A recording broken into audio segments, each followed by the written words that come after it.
Commonwealth versus Adjutant involves a question of how you go about proving reputation or character when that character is for a violent past. So in Adjutant, you get a really colorful story.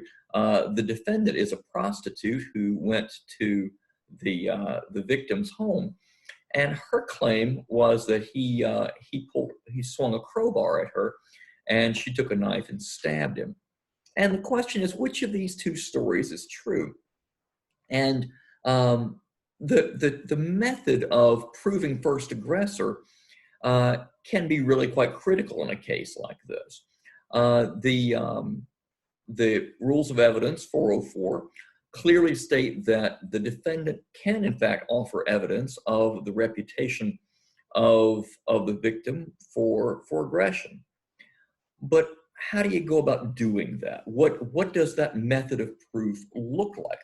Well, that invokes Rule 405, or that implicates Rule 405.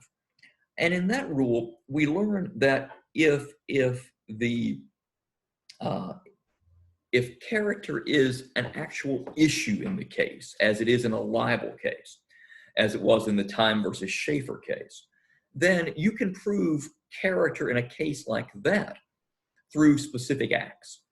But if character is not actually at issue, then you can only do it through reputation or opinion. So is character actually at issue when we are trying to prove first aggressor, or trying to offer evidence of who the first aggressor might have been in the Adjutant case? Is character an issue, or is character merely circumstantial evidence of what actually happened? And the Massachusetts Supreme Judicial Court took very much the minority view on this.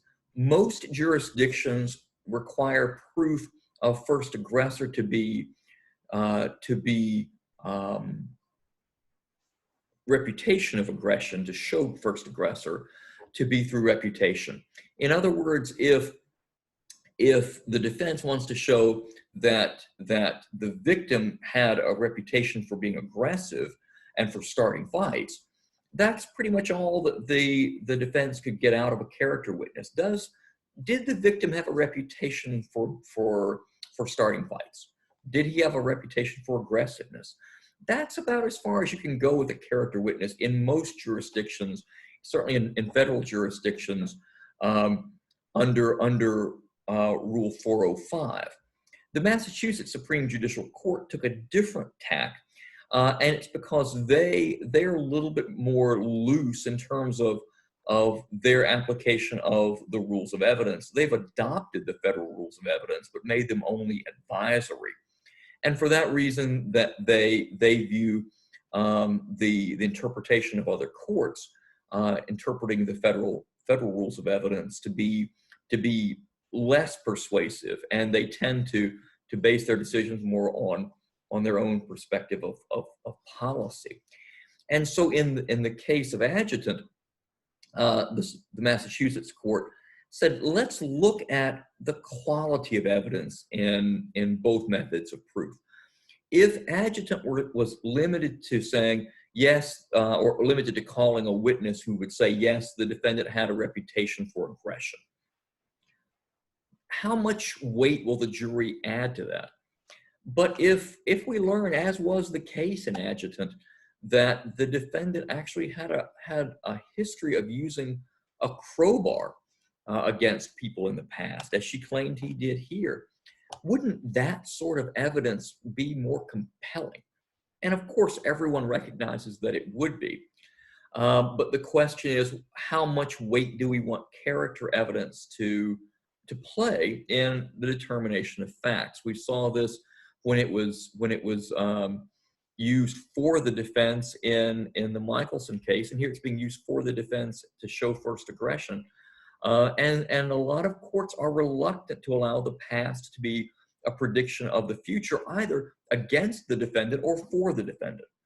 And here in the Adjutant case, the Massachusetts Supreme Judicial Court very much takes the minority view, and you can see this from the copious footnotes that I've included in the text, that most courts would say that evidence of first aggression, whether or not known to the defendant, are relevant. You can bring this in. This helps us decide what actually happened. Who was defending whose self? Was it the defendant or the victim in this case?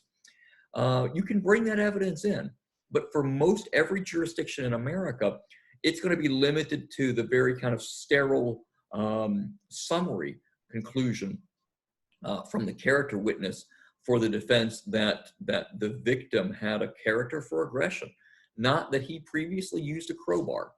But the Massachusetts Supreme Judicial Court said this is really important stuff. And if it goes too far and is too prejudicial to the prosecution's case, courts can always limit it under 403. This is a more aggressive approach to allowing details in proof to show first aggression. Every jurisdiction will allow it. This is an issue that the defense can raise. They can just raise it in most places only through this very summary fashion, but in Massachusetts they can raise it. They can raise it with the details.